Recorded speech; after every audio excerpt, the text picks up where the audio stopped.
علامات کبریٰ کا ذکر، بڑی علامتیں جو کہ بالکل خرق عادت کے انداز میں ہوگی، جن کا معاملہ جو ہے وہ آپ کے ناپ تول میں نہیں آ سکتا، آپ کی کیمسٹری فزکس ان کا جو ہے وہ نہیں کر سکتی، ادراک ہوگا یہ قیامت کی۔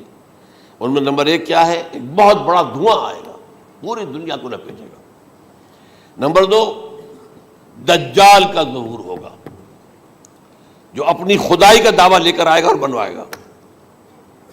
اس کے ہاتھ میں ہو جائیں گے، قبضے میں ہو جائیں گے سارے ذرائع پیداوار کے۔ اس کی طرف پہلا قدم اٹھ چکا ہو، ٹرپس کے نام سے معاہدہ ہو چکا ہے۔ کوئی ملک اپنا بیج پیدا نہیں کر سکتا ہو، یہ بیج ہم نے ڈیولپ کیے ہیں۔ ان کے ڈیولپمنٹ سے پہلے تم ایک ایکڑ سے کتنی گندم لیتے تھے، آج کتنی لے رہے ہو؟ کس بنا پر؟ جینیٹکس کا جو کام ہم نے کیا ہے اس کی بنا پر ہو رہا۔ ہاں تو ہمارا حق ہے، اس کی رائلٹی ہمارے پاس آنی چاہیے۔ لہذا صرف ان اداروں سے، ملٹی نیشنل سے خریدا جائے گا بیج، اور بیج بھی وہ دیں گے وہ کہ جس سے جو فصل اگے گی وہ بیج نہیں لا سکتی، وہ بیج کا کام نہیں کر سکتی۔ جیسے آپ کو معلوم ہے کہ آپ کے یہاں جو گوشت کھایا جاتا ہے مرغے کا، تو مرغا وہ جو ہے اس میں، مرغا ہو یا مرغی ہو، اس کے اندر کوئی وہ کیفیت ہی نہیں ہے۔ ان کے انڈے جو ہے ان سے آپ بچے حاصل نہیں کر سکتے، ہے تو انڈا، دیکھنے کو تو انڈا ہے، لیکن وہ بنڈا جو ہے اس سے بچہ تو نہیں حاصل کر سکتے۔ ایسے ہی وہ گندم کا بیج دیں گے، نظر آئے گی گندم، لیکن اس کے اندر وہ صلاحیت نہیں ہے کہ اس سے جو فصل اگے گی اس کا نتیجہ جو ہے وہ بھی آپ لے سکیں۔ یہ ہونا ہے، اللہ جانے، قدم اٹھ رہے ہیں ادھر۔ پھر یہ ہے کہ دابۃ الارض، زمین سے ایک حیوان نمودار ہوگا، زمین شق ہوگی۔ ابھی میں کہہ رہا ہوں خرق عادت ہے، یہ چیزیں وہ نہیں ہیں جو ہماری کسی حساب کتاب میں جو باتیں پہلے آئی ہیں وہ تو حساب کتاب میں آ رہی ہیں، ساری سمجھ میں آ رہی ہیں، ساری چیزیں مشاہدہ ان کا ہو رہا ہے۔ لیکن یہ ہے کہ دابۃ الارض، یہ کہتے ہیں کہ کوہ صفا، اس میں تو نہیں ہے حدیث میں، کوہ صفا پھٹے گا اور اس میں سے ایک حیوان دابہ وہ ظاہر ہوگا، تو اسی لیے فرمایا ہے وَإِذَا وَقَعَ الْقَوْلُ عَلَيْهِمْ أَخْرَجْنَا لَهُمْ دَابَّةً مِّنَ الْأَرْضِ تُكَلِّمُهُمْ، تو ہم اندر سے پیٹ کے چیر کر زمین کے پیٹ کو ایک حیوان کو برآمد کریں گے جو انسانوں سے بات کرے گا، گفتگو کرے گا۔ نمبر 4، طلوع الشمس من المغرب، یہ بھی خرق عادت۔ سورج تو طلوع ہوتا ہے مشرق سے، غروب ہوتا ہے مغرب میں، لیکن اس وقت معاملہ الٹا ہو جائے، یعنی جو کائنات کے اندر جو گڑبڑ ہوگی کچھ سمجھ میں بات آتی ہے کہ یہ معاملہ جو ہے یہ تو اس پورے سولر سسٹم کو اگر بدل دیتے ہیں تو مشرق مغرب ہو جانا، مغرب مشرق ہو جانا، یہ بالکل سمجھ میں آنے والی بات ہے۔ اس کے بعد ہے عیسیٰ ابن مریم کا نزول، جس کے بارے میں آج میں نے گفتگو کی ہے تفصیل سے۔ یہ نزول ہونا ہے، یہ علامات قیامت میں سے حضور نے بیان فرمایا ہے، اور قرآن مجید کی جو اصطلاحات ہیں اس کے حوالے سے میں نص قطعی جو ہے وہ میں آپ کے سامنے رکھ چکا ہوں۔ پھر یاجوج ماجوج کا ایک معاملہ ہے، یہ میں ابھی اس وقت زیادہ اس پر بات نہیں کر سکتا۔ حضرت عیسیٰ علیہ السلام کے نزول کے بعد دو کام ہوں گے، یہودیوں کا قلع قمع ختم، تمام یہود، ایک کام تو یہ ہونا ہے، اور نمبر 2 عیسائیت کا ختم ہو جانا۔ عیسائیت کی نفی کر دیں گے، بھائی تم مجھے خدا کا بیٹا بنائے بیٹھے ہو، میں تم خدا کا بیٹا نہیں ہوں، میں تو اس کا بندہ ہوں، رسول ہوں، میں نے تم سے کب کہا تھا کہ مجھے خدا کا بیٹا بناؤ۔ نمبر 2 یہ کہ وہ خنزیر کو قتل کر دیں گے، یعنی یہ تم نے خنزیر کب سے کھانا شروع کر دیا؟ میں تو تم کو نکاح اجازت دے کر گیا تھا، یہ تو شریعت موسوی میں حرام تھا، اور میں کہہ کر گیا تھا کہ یہی شریعت تم پر لاگو رہے گی، ہاؤ کم تم نے کیسے یہ؟ آج بھی بہت سے رومن کیتھولکس جو ہے وہ سور نہیں کھاتے، وہ اس میں ہے ان کے اندر کچھ نہ کچھ بعض جو ہے جو حضرت عیسیٰ کی تعلیمات کا کچھ اثر ان کے ہاں ہے۔ میں تو ایک مرتبہ، یہ 1971 کی بات ہے، 4-5 دن کے لیے برسلز میں رکا تھا، اس لیے کہ وہاں مجھے ایک صاحب نے خط لکھا تھا کہ وہاں ایک نوجوان ہے، ابھی اس ایمان لایا ہے، اور اس کے کچھ مسائل ہیں، ہم کوشش کر رہے ہیں ان کے مسائل حل کریں، آپ بھی جا رہے ہیں۔ میں انگلینڈ جا رہا تھا تو واپسی پر آپ ان کے یہاں چند دن ٹھہرے، میں حیران ہوا۔ ویسے اس نے مجھے اپنے گھر ٹھہرایا نہیں، اس لیے کہ ماں باپ تو اس کے کرسچن تھے، اور پولیس کا چیف آفیسر اس کا باپ تھا، چیف آف پولیس فورس۔ اس نے مجھ سے ایک دن کھانے پہ بلایا، میں ہوٹل میں ٹھہرایا مجھے، اس نے کہا آپ اطمینان سے یہاں کھانا کھائیں، اس گھر میں نہ آج تک کوئی شراب کی بوند آئی ہے اور نہ ہی کوئی بوٹی آئی ہے سور کی. Roman Catholics. اب اکلوتا بیٹا تھا یہ عبدالعزیز، اس نے بعد میں نام رکھا، وان کینٹر اس کا نام تھا جو کہ اوریجنل تھا. پھر اس نے نام رکھا عبدالعزیز وان کینٹر، پرانا نام بھی بحال رکھا. نہایت خوبصورت. 28 سال کی عمر تھی اور اس وقت میں نے دیکھا تھا کہ اس کی فقہی معلومات جو ہے میری معلومات سے 10 گنا زیادہ. اس کی وجہ کیا ہے؟ وہ گیا تھا موراکو میں ایز اے ٹیچر ملازمت کرنے، پیسہ کمانے. وہاں وہ مسلمانوں سے اس کا ہوا رفت ضبط ہوا، اسلام کی تعلیمات سامنے آئی، اسلام لے آیا. اب اکلوتا بیٹا ہے اور ماں باپ جو ہے کرسچن کیتھولکس.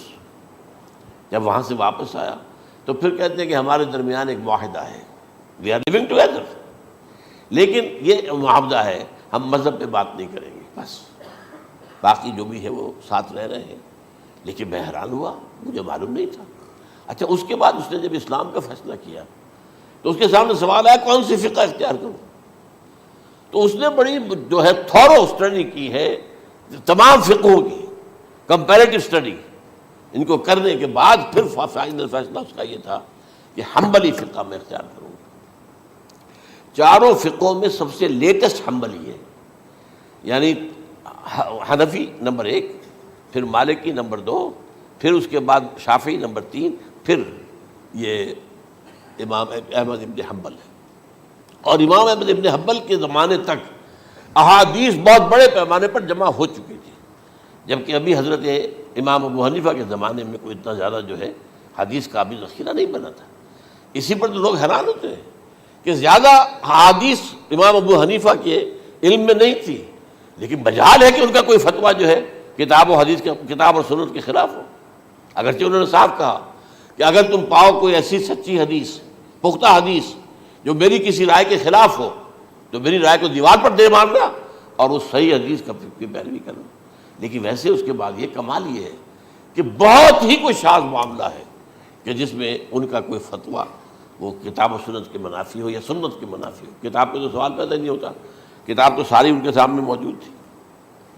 اس کے بعد یہ ہے کہ یاجوج ماجوج، اصل میں بتا رہا تھا آپ کو کہ جب عیسائیت بھی ختم ہو گئی، یہود ویسے ختم ہو گئے، استیصال ہو گیا، جڑ کٹ گئی. اب عیسائیت گویا کہ اسلام میں ضم ہو گئی. عیسائیت مذہب ختم، یہودی خود ختم. اب یہ طاقت کتنی ہو جائے گی؟ تقریباً 2/3 دنیا آ گئی.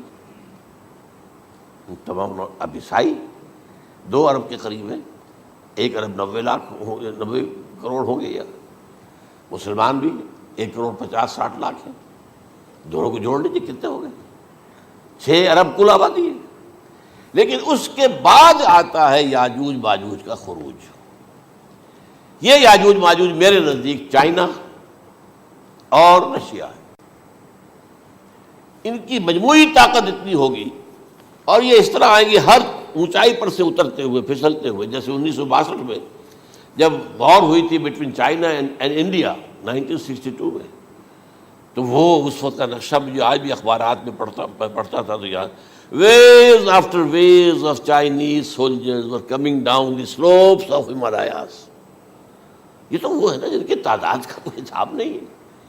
اور رشیا اور یہ مل کر جو ہے، میرا اندازہ یہ ہے کہ جب پہلے ملحمۃ العظمیٰ ہوگی وہ عیسائیوں اور مسلمانوں کے درمیان، اس وقت یہ دونوں پاورز نیوٹرل رہے گی. لیکن غالباً یہ بات طے کر لیں گی کہ ویپنز آف ورلڈ جو ہے ماس ڈسٹرکشن، یہ استعمال مت کرنا. اگر یہ ویپنز آف ماس ڈسٹرکشن استعمال کرو گے تو ہم میدان میں آ جائیں گے. اس میں وہ جنگ جب ہو چکے گی، پھر حضرت عیسیٰ کو فتح حاصل ہو جائے گی، اور پھر یہ کہ یہودیت ختم ہو جائے گی، عیسائیت بطور مذہب ختم ہو کر اسلام میں ضم ہو جائے گا. پھر وہ 40 برس کا عہد حکومت ہے حضرت عیسیٰ علیہ السلام. لیکن جب یہ فتح ہو جائے گی ان پر، اب یاجوج ماجوج آئیں گے اور اتنی تعداد میں آئیں گے کہ بحیرہ طبریہ جو ہے اس کا سارا پانی پی جائیں گے. یہ تو اگر آپ کو کبھی اندازہ ہو یا کوئی آپ جانیں ان لوگوں کو جو ان چینیوں سے واقف ہیں، وہ کہتے ہیں زمین پر ہلتی ہوئی کوئی چیزوں سے وہ چھوڑی چھوڑ کھا جائیں گے. جہاں وہ جاتے ہیں ایز اے لیبرر، وہاں کے جو سارے کتے ہیں ختم، ساری بلیاں ختم، ہر شے، وہ جو سانپ کھاتے ہیں، ہر چیز کھاتے ہیں. اور یہ تمام ایسٹرن کنٹریز کے اندر ہوتا ہے. بڑی ڈیلیشس ڈشز ہیں یہ، سانپ وغیرہ وغیرہ، اور یہ جس طرح کھا جائے، پانی پیا ایک قطرہ نہیں رہے گا اس پر. تو پھر جو ہے اللہ تعالیٰ اس وقت جو ہے اس میں ایک ایسی بیماری پیدا کرے گا کہ یہ سب مر جائے. یہ معجزے سے ہوگا، یعنی ان کے اوپر فتح جو ہے وہ عام لڑائی کے ذریعے سے نہیں ہوگی، بلکہ اس کے اوپر فتح جو ہوگی وہ اللہ تعالیٰ سے بوجھ، ایک بیماری پیدا ہوگی سب مر جائے گا. اور اس کے بعد اللہ تعالیٰ ایسے پرندے بھیجے گا بڑی لمبی لمبی گردنوں والے، وہ ان سب کو کھا جائیں گے. جیسے ہمارے ہاں گدھ ہوتے ہیں وہ ان کو صاف کر دیں گے. ورنہ تو یہ ہے کہ پوری دنیا کے اندر جو بدبو اور جو پیدا ہوتا معاملہ اس سے، تو اس نوع انسانی کی بقا ممکن نہیں تھی. ان کے خاتمے کے بعد پھر یہ ہوگا کہ حکومت اسلامی جو ہے پوری دنیا میں حضرت مسیح علیہ السلام کی ہوگی. 45 برس وہ رہیں گے، اسی میں وہ کہلن بھی آ جائے گا، وہ فی المہد و کہلن جو میں نے شروع میں بیان کیا تھا. اسی میں پھر یہ ہے کہ وہ شادی بھی کریں گے، ان کی اولاد بھی ہوگی، اور پھر ان کا انتقال ہوگا تو حضرت حضور صلی اللہ علیہ وسلم کے حجرے میں، وہیں پر جہاں حضور اور ابو بکر اور عمر رضی اللہ تعالیٰ عنہم دفن ہیں، وہیں پہ ان کو دفن کیا جائے گا. اور قیامت کے دن حضور فرماتے ہیں کہ میں اور یہ تینوں ساتھ نکلیں گے. تو یہ ہے حالات و واقعات. بہرحال اس میں یہ ہے کہ یہ نوٹ کر لیجئے کہ جہاں تک ہمارے ہاں آج کل کا معاملہ ہے، میرے نزدیک میں یہ کہنے پر مجبور ہوں، جو رفع و نزول مسیح کو نہیں مانتا وہ کم سے کم منکر حدیث ضرور ہے. میں اس سے کم کا فتویٰ نہیں دے سکتا. اب یہ ہے کہ جو لوگ مہدی کو نہیں مانتے ان کا معاملہ میں مختلف سمجھتا ہوں. چند منٹ لے رہا ہوں آپ کے اور اس لیے کہ ان کی حدیثیں صحیحین میں نہیں ہیں، بخاری مسلم میں نہیں. اور یہ کہ بہرحال ان کا معاملہ جو ہے وہ ایسا نہیں ہے حضرت عیسیٰ کا. حضرت عیسیٰ کے آنے کا جو کچھ ہوگا وہ تو میں نے آپ کے سامنے بیان کر دیا. لیکن یہ ہے کہ حضرت مہدی ہمارے نزدیک اس میں خرق عادت کوئی ہے ہی نہیں. جیسے ہر صدی کے مجدد ہوتے ہیں، آخری صدی کے مجدد وہ ہوں گے، اور میرے نزدیک یہی آخری صدی ہے، اور اسی میں حضرت مہدی کا ظہور ہو جانا. سعودی عرب میں کوئی خانہ جنگی ہوگی کسی بادشاہ کے انتقال پر، اور پھر اس وقت یہ ظاہر ہوں گے. اس وقت ملک کے حالات کو سنبھالنے کے لیے لوگ ان کو زبردستی نکالیں گے، چھپے ہوئے ہوں گے ایک گھر میں. یہ حضرت ام سلمہ رضی اللہ تعالی عنہ کی روایت ہے کہ ایک بادشاہ کے انتقال پر یہ خانہ جنگی ہو جائے گی، اور ایک شخص مدینے سے بھاگ کر مکے میں چھپ جائے گا. یہ تو ہے ان کے الفاظ، میں توجیہ کر رہا ہوں. یہ لوگ ان کی طرف دیکھ رہے ہوں گے کہ یہ جو وقت آیا ہے فتنے کا ہماری قوم پر، ہمارے ملک پر، تو ان کی شخصیت ایسی ہے کہ یہ بیچ میں آئیں، صلح صفائی کرائیں، اور وہ جو ہے اس ذمہ داری سے بچ کر بھاگیں گے اور جا کر مکے میں چھپ جائیں گے. پھر لوگ انہیں تلاش کر کے نکالیں گے اور زبردستی ان کے ہاتھ پر بیعت کریں گے، ورنہ وہ اتنے بڑے منصب کو. اور پھر یہ بھی ہے، ایک حدیث میں آتا ہے یصلحو فی لیلۃ واحدہ، ایک رات میں ان کی مکمل اصلاح کر دیں گے. یعنی اگر کوئی تھوڑا بہت نقص اور عیب کوئی ہوا بھی، کوئی کمی کوتاہی ہوئی بھی، تو اللہ تعالیٰ ایک رات میں اصلاح کروا دیں گے. لیکن ہمارے نزدیک اس قدر کوئی خرق عادت ہے ہی نہیں. البتہ جو کہتے ہیں اہل تشیع، وہ خرق عادت ہے کہ ان کے 12ویں امام جو ہے وہ بچپن ہی کے اندر اس خوف سے کہ جو بنو عباس بادشاہ ہیں وہ ان کو قتل کر دیں گے، تو وہ ایک غار میں چھپا دیے گئے. اب وہ 1200 برس سے اس غار کے اندر چھپے ہوئے، اور اس کے بعد وہ ظاہر ہوگی، وہ امام مہدی ہوں گے. اس میں خرق عادت ہے. لیکن میں یہ کہتا ہوں کہ محض خرق عادت کی بنیاد پر ہم اس کی نفی نہیں کریں گے. کیوں؟ کیا ہم یہ نہیں مانتے کہ اصحاب کہف 300 برس تک سوئے رہے؟ یہ کیا عام بات ہے؟ حضرت عزیر علیہ السلام اللہ نے انہیں موت دی، موت، اور 100 برس کے بعد زندہ کر کے اٹھا لیا. تو خرق عادت حضرت عیسیٰ کو ہم اتنا بڑا خرق عادت مانتے ہیں کہ اٹھا کر آسمان پر، تیسرے آسمان کے اوپر ہیں، موجود ہیں، اب بھی ہیں. شب معراج میں تیسرے آسمان پر حضور کی ملاقات ان سے ہوئی. تو یہ خرق عادت کی بنیاد پر نفی نہیں ہم کرتے. ہو سکتا ہے، لیکن یہ کہ اس کے لیے ہمارے پاس کوئی دلیل نہیں، کوئی احادیث نہیں، کچھ نہیں، اس لیے ہم اس کو نہیں مانتے. البتہ خود وجود جو ہے حضرت مہدی کا وہ کوئی عجیب بات نہیں ہے. وہ تو جیسے پہلے بھی آئے ہیں ہمارے مجددین، ایسے مجدد ہوں گے اور دین کو تازہ کر دیں گے. ایک صحیح اسلامی ریاست جو ہے وہ عرب میں قائم ہو جائے گی دوبارہ. حضور نے فرمایا وہ عدل اور انصاف سے عرب کو اسی طرح بھر دے گا جیسے کہ وہ اس سے پہلے ظلم اور جور اور زیادتیوں کے سے بھری ہوئی ہوگی. تو یہ کام ہوگا، یہ تو مجدد کا کام ہوتا ہی ہے.